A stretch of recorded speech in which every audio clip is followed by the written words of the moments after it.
شهر رمضان الذي أنزل فيه القرآن هدى للناس وبينات من الهدى والفرقان. السلام عليكم ورحمة الله وبركاته. إن الحمد لله نحمده ونصلي على رسول الكريم. أما بعد، ربي اشرح لي صدري ويسر لي أمري واحلل عقدة من لساني يفقهوا قولي. All praise be to Allah subhanahu wa ta'ala, the creator of the universe, and peace and blessing of Allah be upon Prophet Muhammad sallallahu alayhi wasallam and all those who follow his path till the day of judgment. Ameen thumma ameen. I welcome all of you, my brothers and sisters, to our live show. This is our Q&A, and I take all your questions in Urdu, English, and Arabic. Alhamdulillah, you can use two means. One of the means is the line that is number that is given on the screen. That goes into the scroll. You can dial that number or call that number, or you can text on that number to ask the question, or you can use the box on my left. You can use that for asking the questions. Okay, alhamdulillah. So let me just give you the answer for that. Reminder, please make short video demonstration on Eid prayer. Jazakallahu khairan. Yes, alhamdulillah, it's a good request, and Allah bless you with this, my brother. I have already done this morning. I have recorded a brief demonstration of the Eid prayer in the house with the family, how you can pray that, and inshallah also with that the suggestion came for the Salatul Janaza, that many of us, we even don't understand how to pray the Salatul Janaza properly.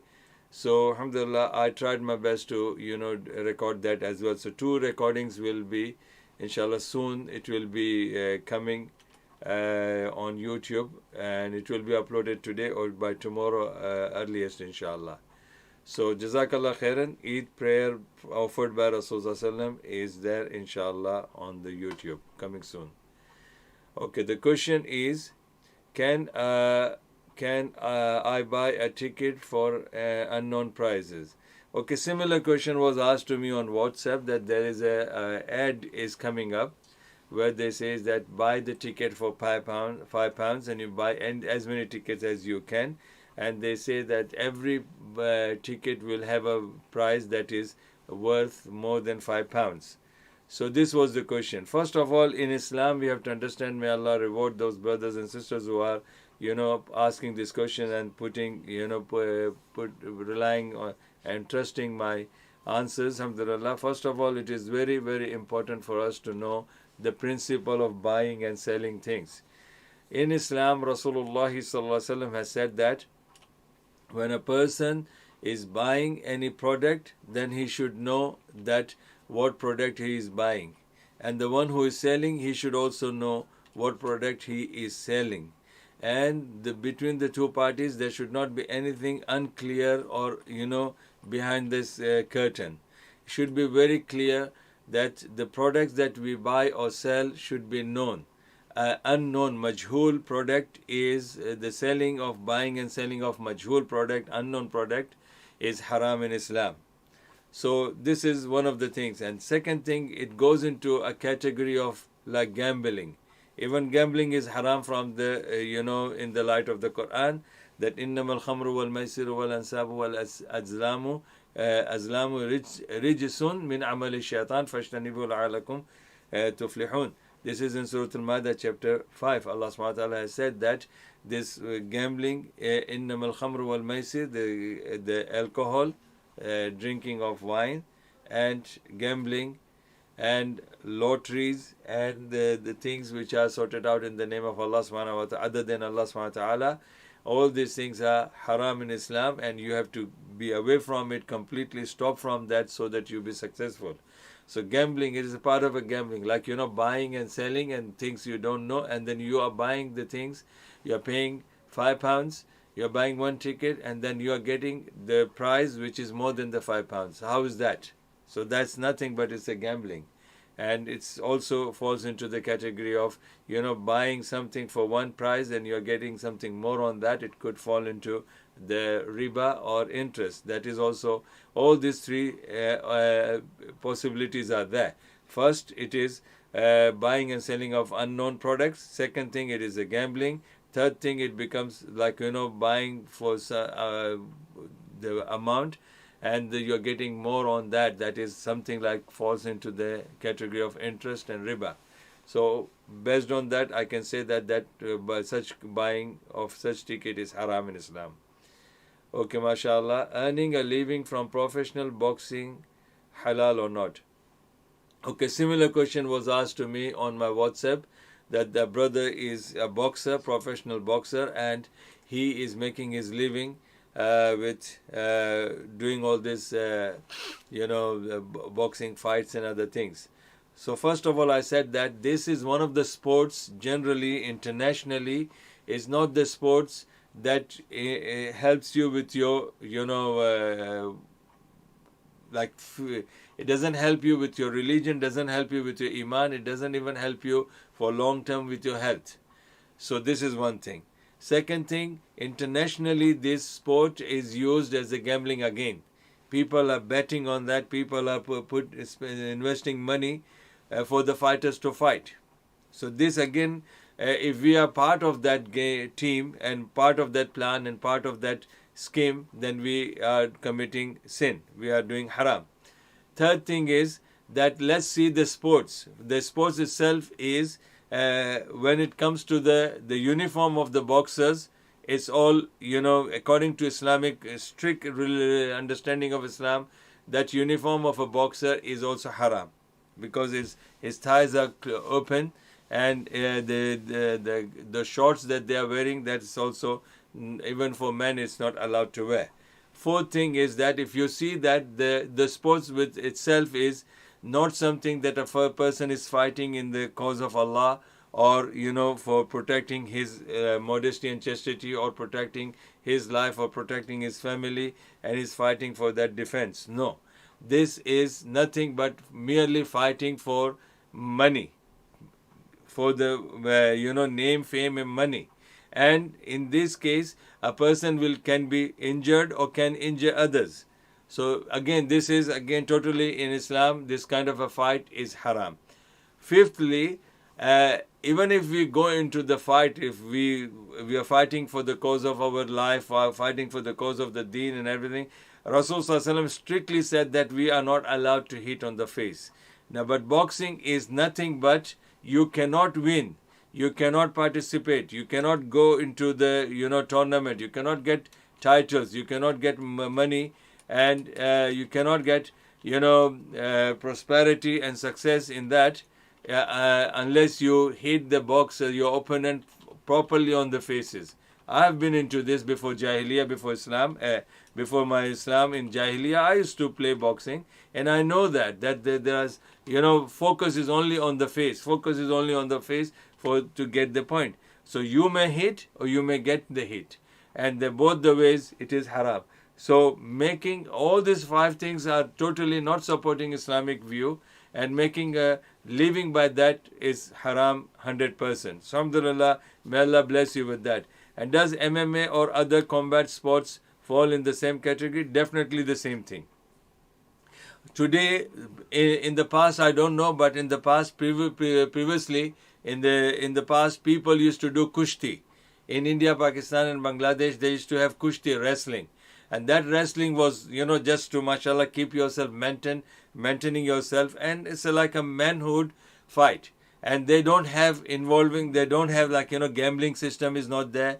It's just to keep yourself fit and like survival for the fittest. That was one concept, but no gambling was involved. No, hitting or injuring any people like that. It wasn't like that. Only that a person is dropped down on the ground, and if his back is touched on the ground, then he loses. And after that, the referee gets into it and he separates them. So this is how there's no physical injuries, no punching, no bleeding, no choking of the neck or nothing like that. So alhamdulillah, those kind of, now today, whether it is boxing, whether it is karate, whether it is MMA, whether it is cricket, whether it is this, any game today, internationally it has become like a gambling. And most of these people, they are merely doing it for the money purpose and nothing for, the sportsmanship spirit is dead. So I can say that MMA is one of the worst game that a person is, he is like falling into a category of committing suicide. He might kill somebody as a murderer, or he might be killed, and that is suicide, because either way one of the two will be in serious injuries. So that way MMA and combat fights also falls into the same category. So they living by this is haram in Islam. Okay, how was the Muhammad Sallallahu Alaihi Wasallam's description like, complexion, etc.? Okay, see your question about Prophet Sallallahu Alaihi Wasallam's life. There are so many, mashallah, apps are there on like Play Store or Store Play, where you can check on YouTube online, or the descriptions of Shamal Muhammad Sallallahu Alaihi Wasallam. If you go to sunnah.com, there's, there are plenty of books of ahadith. One of them is how Prophet he looks like. So that there's a complete description, maybe like 20 to 30 ahadith are describing about his face, describing about his beard, describing about his hair, describing about his chest, describing about his body, physical body, and all those kind of physical appearance of Rasulullah. But alhamdulillah, in this one show I can't cover that, otherwise it will take the whole show will be only description of Prophet Sallallahu Alaihi Wasallam. Okay, please explain about Imam Mahdi. Qasim, I have already answered this question on YouTube. Inshallah, you can subscribe with my channel, or just click on my YouTube channel, and inshallah, I have explained about Imam Mahdi rahmatullah briefly, and even the description of Prophet Muhammad Sallallahu Alaihi Wasallam. It is difficult for me to do it now, because if we talk about his hair, if we talk about his face and all that, and there are specific words are there which I don't want to use over here, because I don't recall all of those words, to not to make mistake on Prophet's description. So alhamdulillah, with regards to Imam Mahdi rahmatullah alayh, yes, Imam Mahdi rahmatullah alayh, he is going to come inshallah, and he will be in the same era of Isa alayhi salam, and at the same time there will be Dajjal will be coming. So all these three personalities will be in the same era, and I have already answered that. You can click onto my YouTube channel inshallah, and you'll just type Dajjal or Mahdi alayhi salam, so you'll get the whole lecture about that. So again, as I said, I'm not avoiding it. Jazakallah khan for your question. You're most welcome to put all these questions. I'm here to, alhamdulillah, explain to you all these questions. But something which I've already answered, I want you to, alhamdulillah, go and click on the videos, and you will get the complete answer on that. Inshallah, we are taking here the quick questions and answers about it. Alhamdulillah. Okay, Sheikh, I have thin hair. How can I get thick like our Prophet Muhammad Sallallahu Alaihi Wasallam? See, if you have a medical problem, then you can consult the medical doctors, or you can have hair transplantation. That's also halal, because Sahaba used to, one of the Sahabi, he had a golden nose, a silver nose, which was damaged or cut in the war, and somebody was, one of the Sahabi, he lost his tooth, so Rasulullah asked him to have a silver tooth. So that's all allowed. This is called transplantation of your original thing from the other things. So you can have hair transplantation if it is a medical reason, alhamdulillah. And otherwise, naturally, like I used to have this hair since I was young, and my mom used to apply, do lots of massage on my head, and we used to use coconut oil, like very into a huge quantity. And alhamdulillah, this could also be hereditary, because my father also had the thick hair. So this is one of the things. Alhamdulillah, I can advise you that you can consult the medical doctors if you want, inshallah. Sheikh, it's true the Malhama is coming? It's not coming, it's already there. Malhama is there when this kuffar started attacking Muslim countries. It's not now. The malhama has started when the Muslims had war with the Christians, when Muslims had war with the Jews, when Muslims had war for Constantinople, when Muslims had war for Palestine, when Muslims had war with Israel and the Hindus and all that. Malhama is already there. It's not, but it is a different place has got different malhama. Malhama is what? Killing and lots of blood shedding. And who will be killed? Muslims will be killed because of their faith. So it's everywhere now. It's not now. It was even before World War One. Before World War One, the malhama was already started. And before, the Turkish Empire, the Ottoman empires, all those times, the malhama has already started, because since the Christians who started fighting with the Muslim empires in the past, that was the time they used all the means to not to kill the soldiers, Muslim soldiers, but they were attacking the Muslim tribes, the Muslim lands. They were doing all that, and you can see the Mongolians what they have done, the Genghis Khan what he has done, and Halaku his son what he has done. These are, and now what India is doing, what China is doing. This is malhama.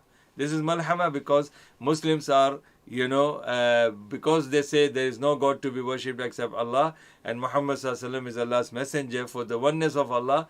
They are being tortured, alhamdulillah, and they are being killed, and the children are being killed. And look what Muslims are going through in Kashmir. This malhama. What's Muslims, how the Muslims are going through in Rohingya, and Muslims going out, suffering in Palestine, and different part of the world. Now Syria is a Muslim country, Yemen is a Muslim country, Saudi is a Muslim country. They are fighting with each other. This is malhama. The Muslims fighting with each other in there are so many African countries which are Muslim countries, and they are being killed. So this is malhama. Malhama has not come now. Malhama was started when the enemies of Islam, they were targeting Muslim children, Muslim women, and Muslim believers, and they targeted our religion, they targeted our lands, they targeted our masajid. So alhamdulillah, malhama was already started. But this the big malhama, major sign, is still going to come, because we Muslims are still sleeping. We are not, we can't fight. We can't fight today. Subhanallah, it's not possible that a Muslim can defend their religion. But at least Muslim can go to Allah. They can turn back to Allah. They can go back to Allah and be sincere, honest. They should be sincere in their ibadah. They should be sincere in their dealings. They should be proper, submissive type of Muslims. Not Muslims by name who are lying, cheating, and haram, and everything is involved. And then they are expecting, this malhama will be like victory on their side. No. I have a speech, I have already given a talk, which is, who will be helped and who will not be helped. So that is where we have to go back to that understanding. So malhama is there since the time when the enemies of Islam started killing Muslims. A sheikh called Imran Hussain talks about Islamic eschatology. I don't want to discuss about Sheikh Imran. MashaAllah, I have a very high respect for him. Alhamdulillah. And I do listen to him, and there are things which I don't agree with him. But alhamdulillah, he is my senior. He's like a father figure to me, and I have learned lots from him, alhamdulillah. So I have always positive thinking about him, alhamdulillah. Nothing against him. And I know he has spoken, he has done a good research. He has spent all his life in this, mashallah. And he is a man who can speak on the subject, alhamdulillah. So definitely, and he, at the end of the day, he is not infallible. He's not, he's not like Ma'asum al-Khata, the one who never makes mistake. Ma'asum al-Khata could be only the prophets of Allah, and he is a human being. So you can see that he could be speaking things with his opinions, could be right and could be wrong. So we take what is right and we just leave what is wrong. Alhamdulillah. Okay, the next question is, can a teacher who already works for an institute begin to give private lessons to the same student at a lower price, taking away business from the institute? No, this is haram, haram, haram. Prophet ﷺ has said, Man ghashana falaysa minna, the one who cheats us, he is not from us. So why I'm saying this? Because this professional teacher, he is hired by the institute to teach the students. So the students who are coming, they are coming to the institute. And the for teaching these students in the institute, the teacher is, the professional teacher is paid for that. So part of that agreement, agreed or not agreed, written or not written, it is understood that these students are for the institutes, and whether nobody is forcing the students to join them. The students are coming by their choices, and if they find it expensive, then they can stop, they can leave. But this teacher who is teaching the students in the institute, and because the institute is expensive, and because of the children are just leaving, going away from the institute, and then this professional teacher, same teacher, is teaching the same students with the low price privately. I think that the teacher and all those people who are asking this question, they have to put in into the position of the owner of the center, institute. Suppose if I am the owner of the center and my teachers are doing like this to me, I want them to be into my position and feel, if I do the same to them, what they will feel. And that's totally haram in Islam. People, they say there is no contract, like something, nothing. The contract is already made, that when you are hired to teach the children, then children are amana to you, and your job is amana to you because you're paid for that, and your money is halal only if you sincerely teach, you do your work. And if the students, they want to continue, it's well and good for the institute. If they don't want to continue, well and good for the institute, because you are already being paid. It's nothing. Your involvement in this should not be where you are like, if you are yourself as a teacher, if you are running an institute and another teacher does the same thing, you won't like it. You will say it's a cheater. You might even threaten him or her to go to the court. You might sue that person. But you will say, look, I hired this person to teach the students, and this person is taking away the students from the institute and teaching them privately. So this is totally against our religion, and this is haram in Islam, and that making money from that is haram. And all those students who are paying this teacher privately because they were not able to afford, they are also cooperating with this teacher in haram. Okay, Qasim, is Tarawih 20 or 8 rakat, or is Tahajjud 8 rakat? My brothers and sisters, alhamdulillah, very good question, Qasim. Qasim, mashallah, I would just tell you, you are reading, you are saying the kalima. If Umar radiallahu anhu started 20 rakat, is not sunnah. Please explain. Okay, Qasim Ali, first let me tell you one thing, that your kalima is La ilaha illallah Muhammadur Rasulullah, which means you worship Allah. In other words, bracket, you worship 20 rakat or 8 rakat for the sake of Allah. And when you say Muhammadur Rasulullah, that means you have to pray either 20 or 8 according to the teaching of Rasulullah. That's very clear. So let's come to this, my brother. MashaAllah, Qasim, we say La ilaha illallah Muhammadur Rasulullah. So your question should be, how much rakat did Rasul Sallallahu Alaihi Wasallam? I'm not talking about Umar. Our kalima is not Umar. We don't say La ilaha illallah Umar Rasulullah. We don't say that, mashallah. Umar, mashallah, he's our Khalifa. His second Khalifa is the best. Prophet said, Lo kana nabiya ba'di la kana Umar. If somebody would be my successor as a prophet, then Umar would be the one who could become then my successor as a prophet. But Nabi Sallallahu was La nabiya ba'di. No prophet will come after me. So he has that rank. Prophet said, Umar is someone who goes away, the shaitan runs away from him when he walks in the street. But Umar ibn al-Khattab is the one who has given 13 opinions, and Allah has revealed the verses supporting the opinions of Umar ibn al-Khattab. With all this privilege, with all this honor and respect and dignity, we don't say La ilaha illallah Umar Rasulullah. We say La ilaha illallah Muhammadur Rasulullah. So I don't want to go into the, what Umar has done and what he has not done. First question, I will say that we should phrase the question like this, Qasim, that how many rakat did Rasul Sallallahu Alaihi Wasallam pray for Taraweeh? Was it 20? Was it 8? And I swear upon Allah subhanahu wa ta'ala, I'm fasting, my brother, alhamdulillah, Qasim. Nowhere in the Quran, nowhere in the Sahih Hadith, it says that Rasul Sallallahu Alaihi Wasallam has ever prayed more than 11 rakat. 11 rakat, and in one version it says 13 rakat. And I'll explain to you. Aisha radiallahu ta'ala anha, she was in Medina, and a group of people came to her And they had this matter with them. They had disputes because people were fighting. Some were saying 20, some were saying 41, some were saying 21, like that. So people had some arguments, and they came to Aisha radiallahu ta'ala anha, and they asked her that how is that the Ramadan prayers of Rasulullah or Tahajjud prayer or Qiyamul Layl of Rasulullah. And she said, Wallahi, Wallahi, these are her words. She is saying that Rasulullah in Ramadan and in other months of Islamic calendar, in Ramadan or other months, he has not exceeded. In one narration she is saying 11 rakat, in another narration she is saying 13 rakat. And how she has explained, it's not you and me, she is explaining. When we come to 11, she said that he prayed 8 rakat as tahajjud or qiyamul layl or tarawih or night prayers, and 3 witr.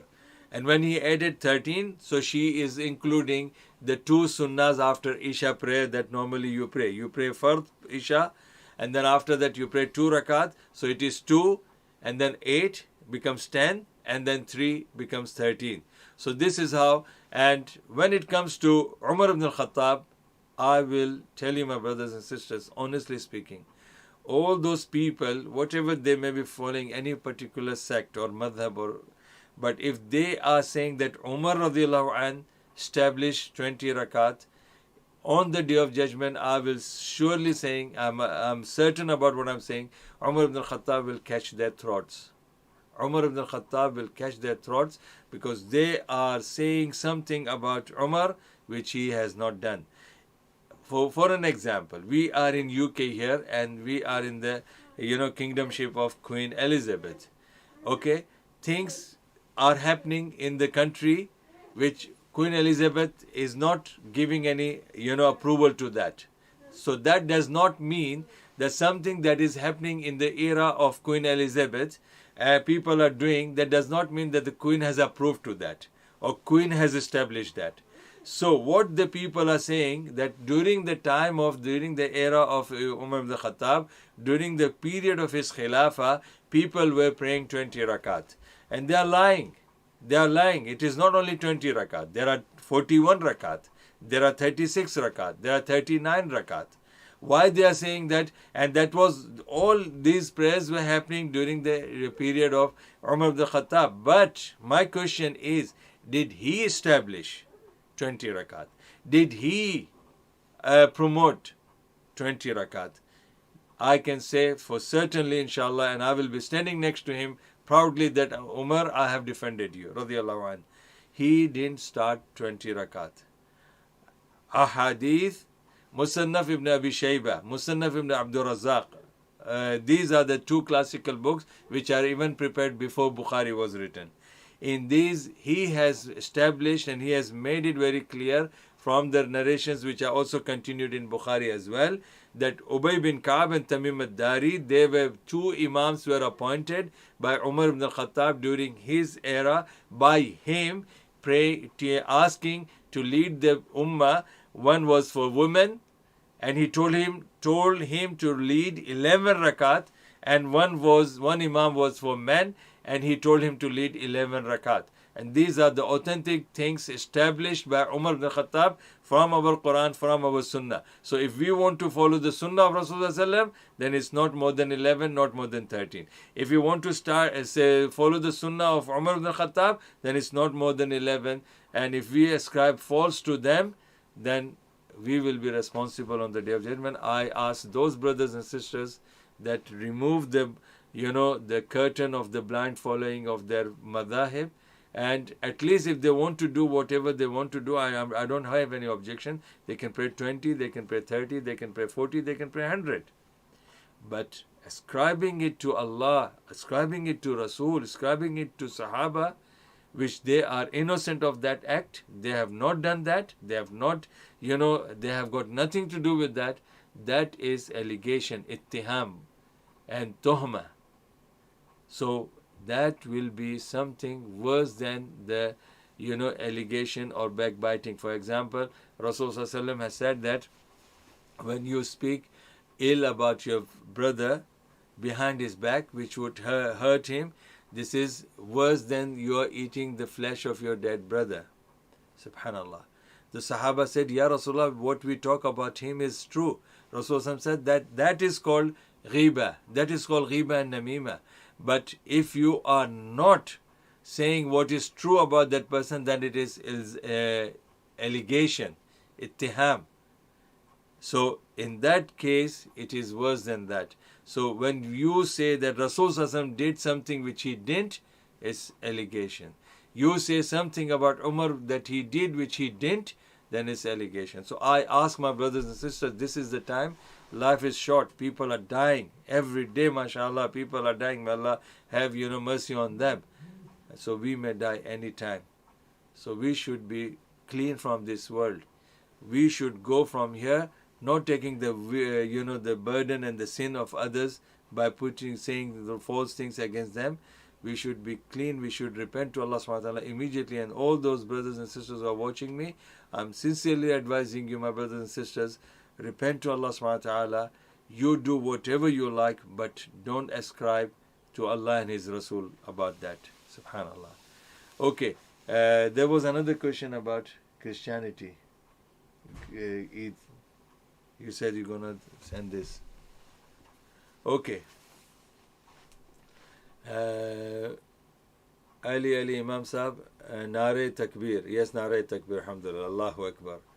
Okay, Qasim Ali, why don't ulama participate in politics and helps? Why not? Alhamdulillah, we should participate in politics. We should participate in, helping people in everything. Alhamdulillah, Islam does not, go against the politics. There are different shapes and forms of politics, but Islam also promotes politics. Alhamdulillah. I don't know. If I get the chance, I will definitely, go for that. Can you recommend locally where is best place for hijama reasonable price? Ali, I know some people who have got, mashallah, some kind of a clinic here in Luton, but personally I don't know how much they charge and how perfect they are. I don't know anything, because alhamdulillah I didn't do that and I didn't even know about it. But the brothers that I know, they mashallah, good brothers, God-fearing people, alhamdulillah. Qasim Ali, what is the meaning of Maulana? Maulana is from the word Waw Lam Ya, Wali. And it is then when it is changed to Maula, and then when it becomes Maulana, means our Wali. So it has got two meanings. One is slave or your servant, and the other one is your friend. And that is when we take this word to Persian terminology and Urdu terminology, then it means ulama, alim, our sheikh. So, Aqidah wise, I know that there is a group in India, I don't know about Pakistan, but there is a group of religious people. They say that to call any Sheikh Sahab and Maulvi Sahab as Maulana is shirk, because Allah is our Maula and Allah can be our Maulana. So when you say Maulana to someone else, that means you are saying someone else is your God as well. So you are saying, but that is false, because with the different meanings of the same word, it can be used for human beings as well. Alhamdulillah. Our Maulvi is called that in mosques. But I thought we follow Sahaba too. Alhamdulillah, please don't get involved into the Maulvis here. You, Qasim, you will be enjoying. I am Maulvi and your Imam is also a Maulvi, and then you will be enjoying, oh, two Maulvis are fighting. Let's know. Alhamdulillah, see, your Maulana might be praying Taraweeh for 20 rakat because he must be following, a particular madhab. And according to the madhahib, they have these restrictions that they have to finish the whole Quran. They also have restrictions, that there should be 20 rakat. And they have also, they made their own methods that after every 4 rakat you rest, you do this. And they also have a system like you have to finish one juz in every rakat, every night. And also they have a system that,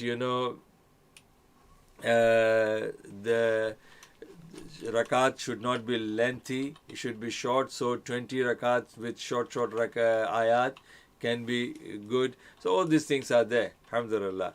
I told you, Qasim, come on, man. I have explained to you that it is there. It was established by the people during the time of Umar ibn Khattab in his era, not by him, but people, as I gave you the example.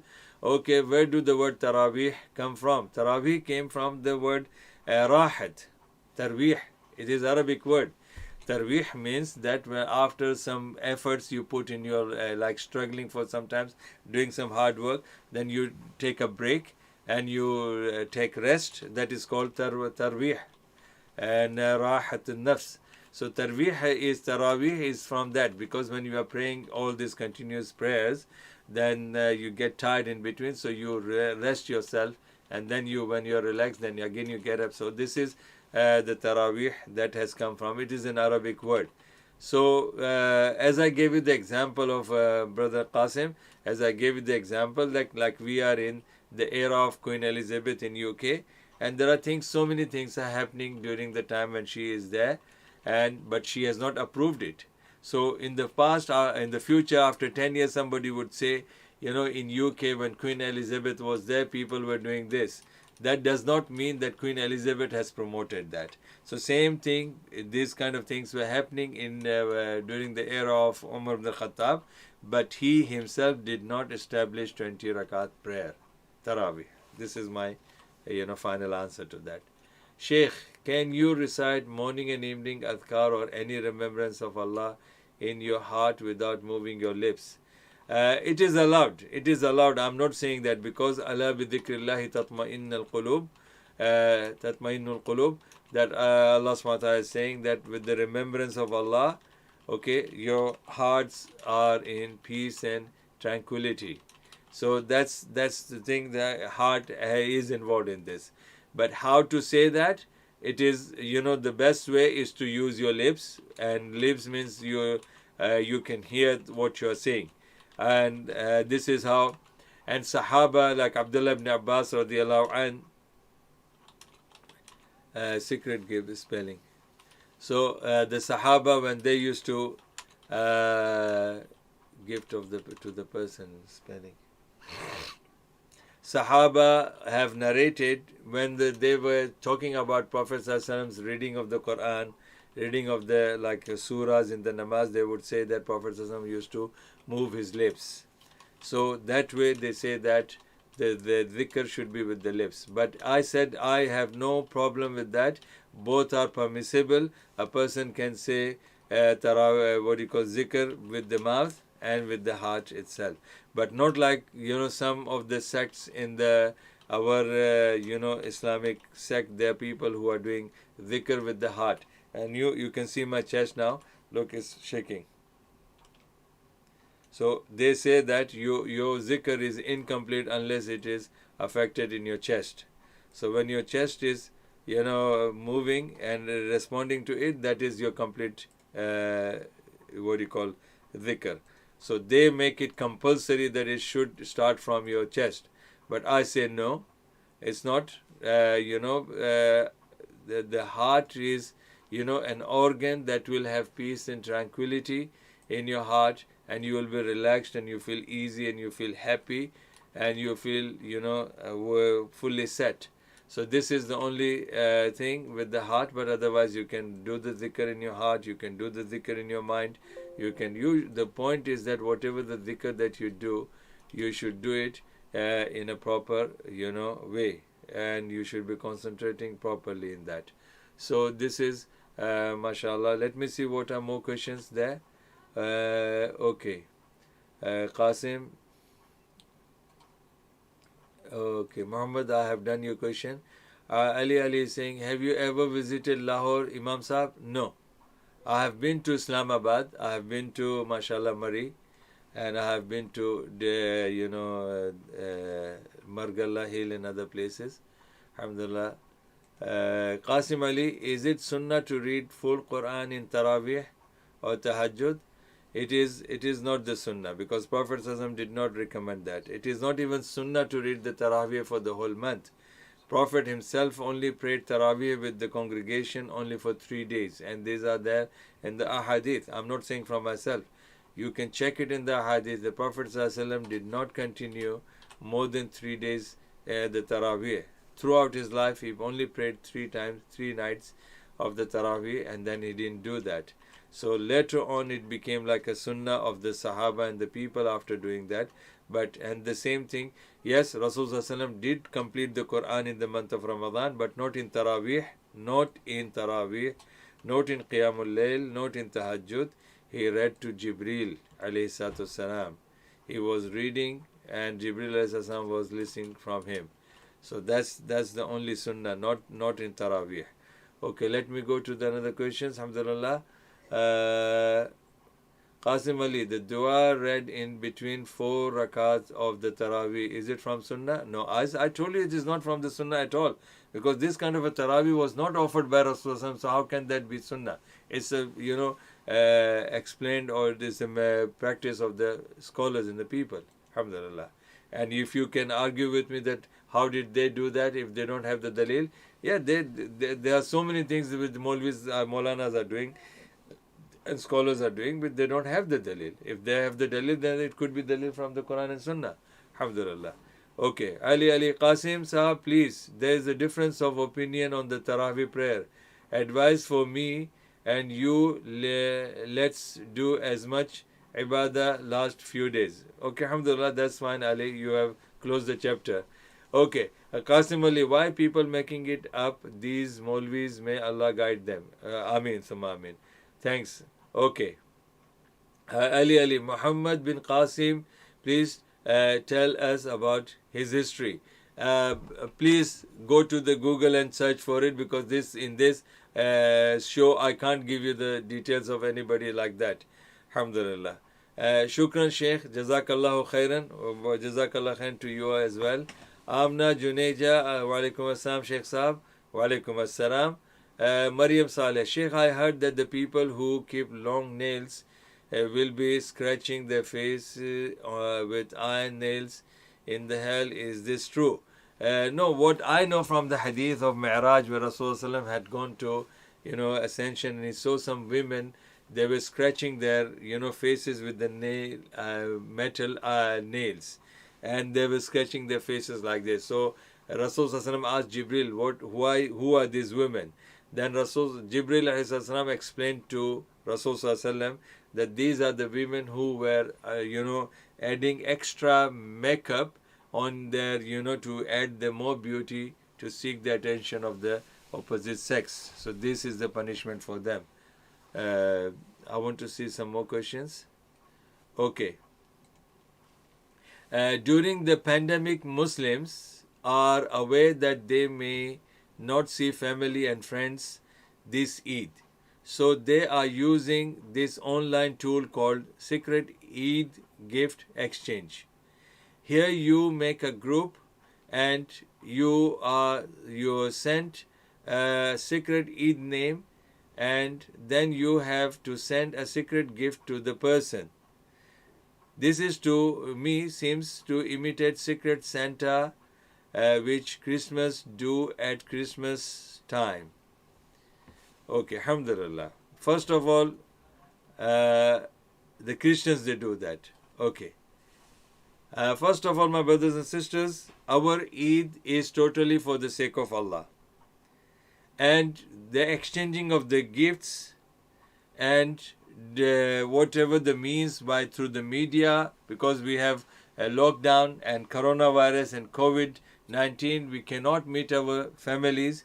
And if we have any access to the media by which we can use this sacred Eid gift exchange through the media online, I think it is allowed in that sense. Because now my question to those people who say it is innovation or it is imitating the kuffar, and another brother was also from Dubai, mashallah, he's one of my, not only my student, but he's like an elder brother to me. Like, mashallah, he always used to, I was not as old as him. He is, mashallah, he told me he's 60 plus, which I'm not. So, but I respect him and I love him because he has allowed me to use his premises for the dawah work and all that.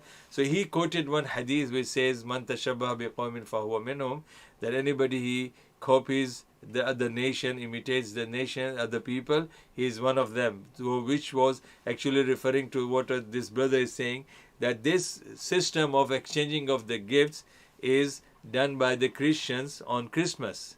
So it is like, because that is our is ibadah, that is ibadah. My brothers and sisters, my question to you all, did we use this online system before this coronavirus? Never. So we have got nothing to do with that, what they are doing. And Christmas, tomorrow, if it is not Christmas, and tomorrow if I have to, use that as a, source or the means for a facility to use or to gifts, send the gifts to the people, that does not mean that I'm following the Christianity or I'm following their faith.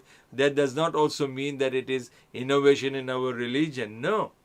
This kind of, facilities which are there, or the devices or apps are there, or systems has come on the, internet and online to use this kind of means. And especially in this situation where we are in a coronavirus, we are locked down, we have to stay at home, we cannot express our feelings and love and happiness with our children, with our families, and sharing of the gifts and taking and giving of the gifts. We can't do that. So this is one of the facilities. This has got nothing to do if Santa Claus is there or not there.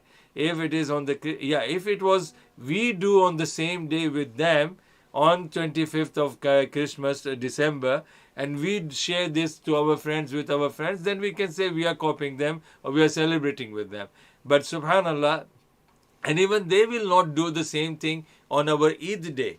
So why we have to, be so naive and so restricted and so narrow-minded in that?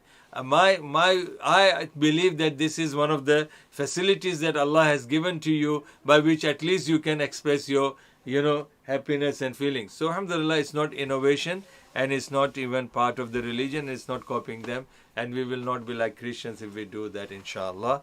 Hope I have answered this question. Assalamu alaikum.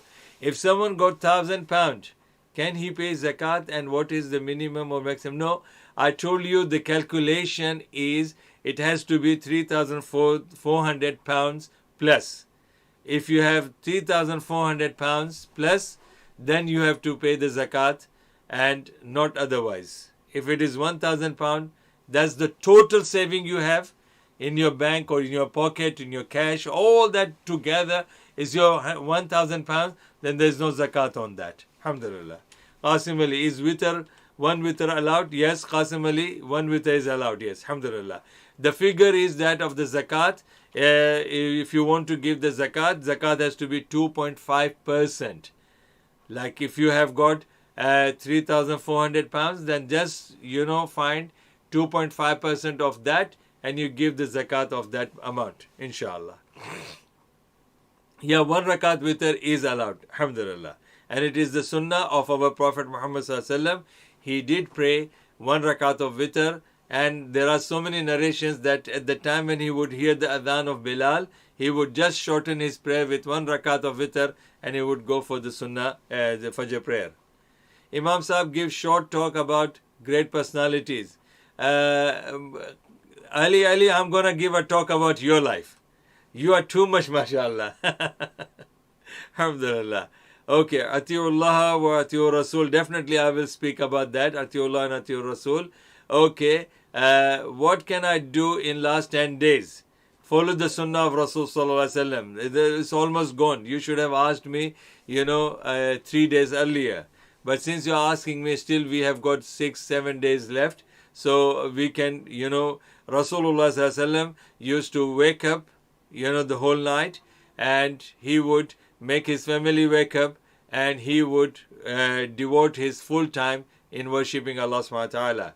So you can, I answered this yesterday as well. You can read as many Quranic verses as you want. You can read zikr, you can do zikr, you can read tarawih, you can read as many sunnahs as you want. There's no restriction to that. But don't do anything haram in these nights. Sheikh, dua to protect oneself from fitna and what should one do to help lowering gaze? You should not, get into those kind of things. Respect yourself. Maryam, respect yourself. Lowering gaze, it only, matters to those people who have no respect for themselves. Like if a person is cheap, he will do cheap act.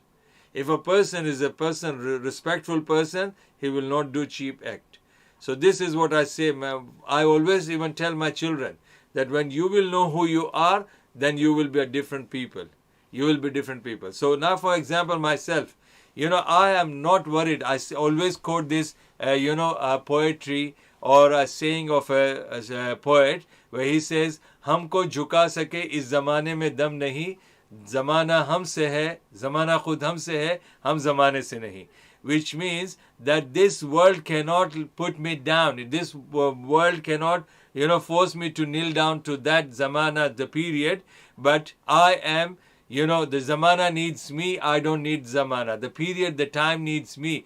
The situation, the environment, people, they need me. I don't need them. So when you know who you are, when you are, mashallah, know your own self, then this lowering gaze, of the lowering of the gaze and looking into the cheap, looking at the woman, looking at the naked things, looking at her doing haram things, silly things, that shows who you are, subhanallah. When a person, see, first of all, Allah has made us Muslim. So Muslims are not cheap, subhanallah. We are believers of Allah. We are believers of Quran.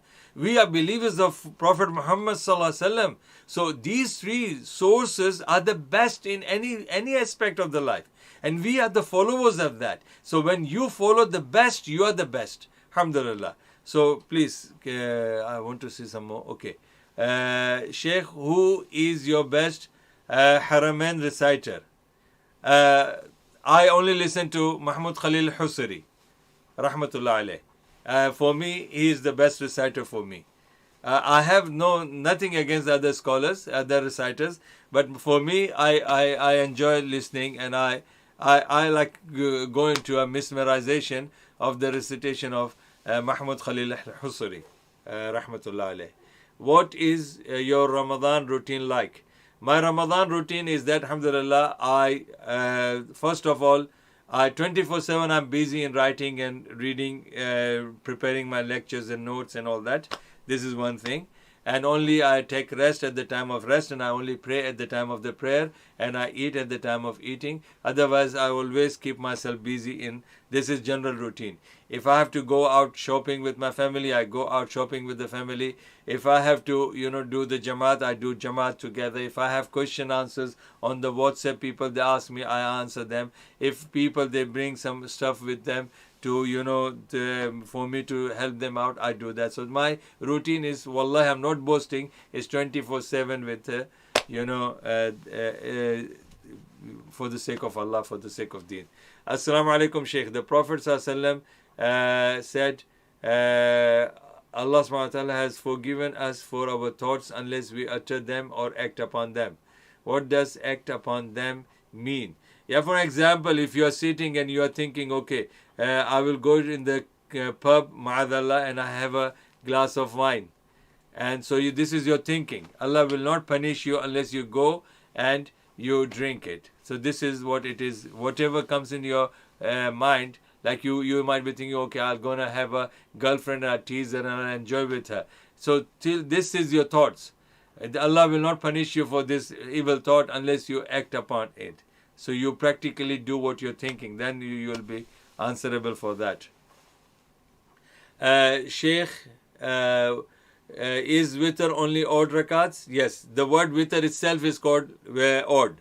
So the word witr, when you count the numbers, then it is shafa is like, even numbers, and witr means all odd numbers. So witr itself is, so it could be 1, 3, 5, 7, 9. So all these odd numbers are called as witr. What is the highest level of iman? The highest level of iman is, Rasulullah said, Al-imanu bid'un wa sab'una shu'bah, alaha kalimatu la ilaha illallah wa adnaha amatatul adha anit tariq. that Prophet ﷺ said, Iman has got 70 plus branches. The highest is La ilaha illallah from your heart and submission to Allah. And the lowest is that you remove all the things that could bring even minor harm to the people, clean that from that. That's your lowest. That means nothing more than that. And if you harm people or you cause the harm to the people, then you don't have even the lowest type of Iman. Subhanallah. Okay, Sheikh, also Allah forgive me for taking up your time. What is the best way to be optimistic? Describe, what do you want to be optimistic in what sense? You put the detailed question and inshallah I'll answer you. Is it permissible to call the Prophet ﷺ Aqa? Aqa, again, Aqa is master. Master is like, in Arabic we call even Sayyidna, like our Sardar, our leader, our Aqa, but if you have the meaning with Aqa, this is again, it goes to in what sense you say.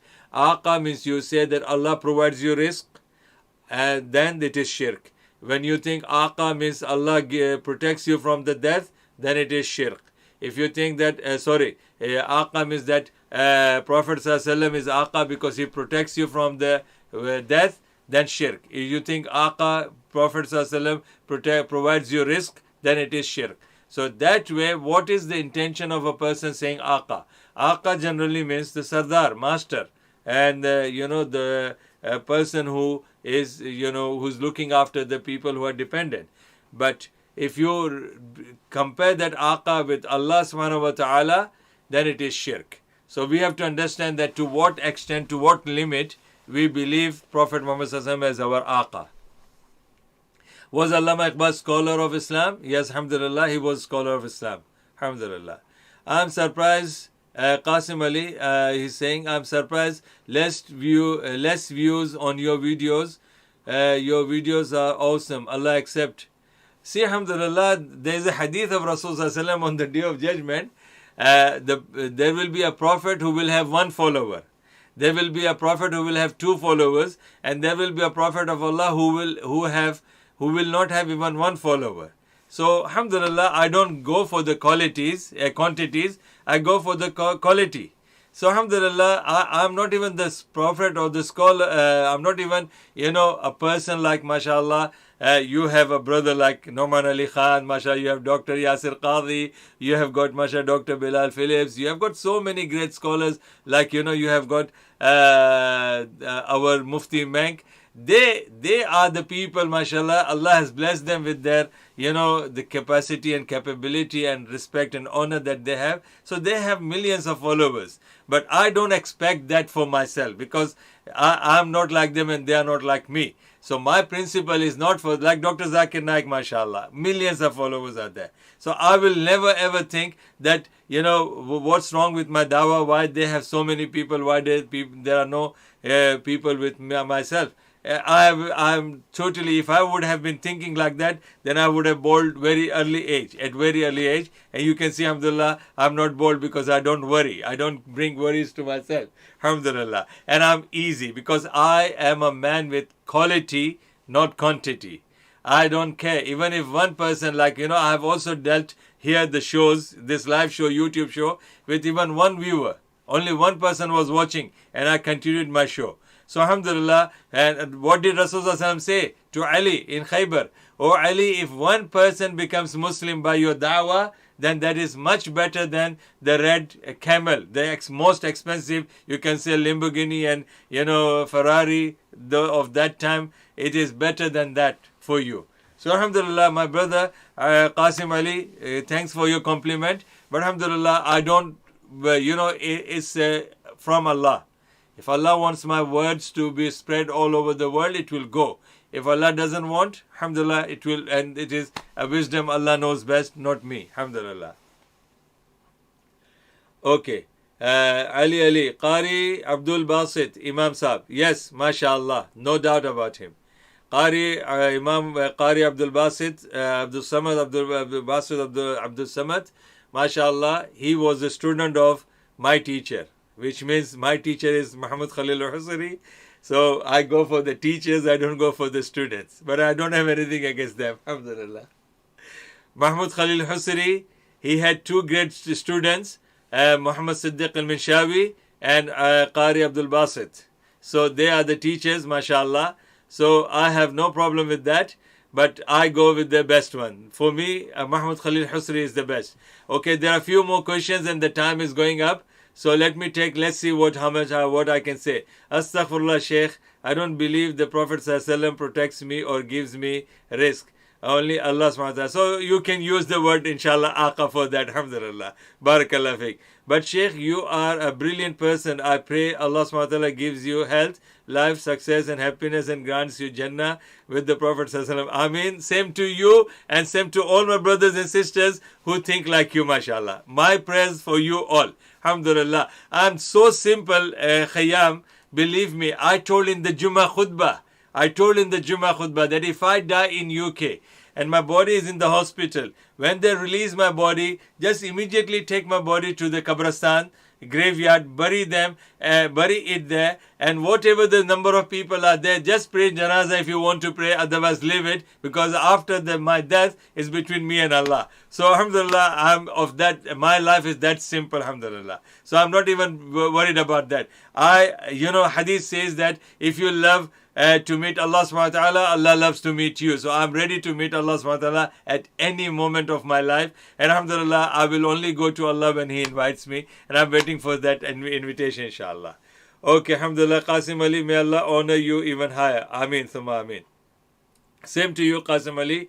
Okay, Ali, can you please explain in short famous saying al-wala wal-bara? Al-wala wal-bara means that you agree with the people with what Allah and His Rasul agree, and you disagree with the people with what in the things which Allah and His Rasul disagree. That's called wala and bara. Be friends with those who are friends of Allah and His Rasul, and do not be friends with those who are not friends of Allah and Rasul. This is called wala and bara. Okay. Qasim Ali, was Khalil Husri your teacher? No, come on, I'm just exaggerating. He died even the time when I was not yet born. Subhanallah. Allahu alam. But I listened to him, because when I first came to Islam, when I became Muslim and I gave Shahada, born in a Muslim family as an atheist, when I gave Shahada, I started learning my Quran from his recitations. Alhamdulillah. Wow, Subhanallah. Okay, Salam Sheikh. Is there any prayer called Salatul Awwabin? Yes, there is. But there is Salatul Awwabin which is authentic, and there is Salatul Awwabin which is fabricated. That inshallah I will discuss with you in the next show, inshallah, when I'll come. Barakallah fiqh. Time finishing, Imam Sahib. Yes, alhamdulillah, Ali, time is finished. But still we are alive. If Allah gives us the life, we will meet again, inshallah. Jabir Chaudhary, Assalamu alaikum Sheikh. Should one offer Eid Salah at home? Yes, alhamdulillah. I have already recorded this video on demonstrating the prayer in the house, Eid prayer. Inshallah, soon you will watch that, inshallah. Jazakallah khairan, barakallah fiqh. Assalamu alaikum wa rahmatullahi wa barakatuh.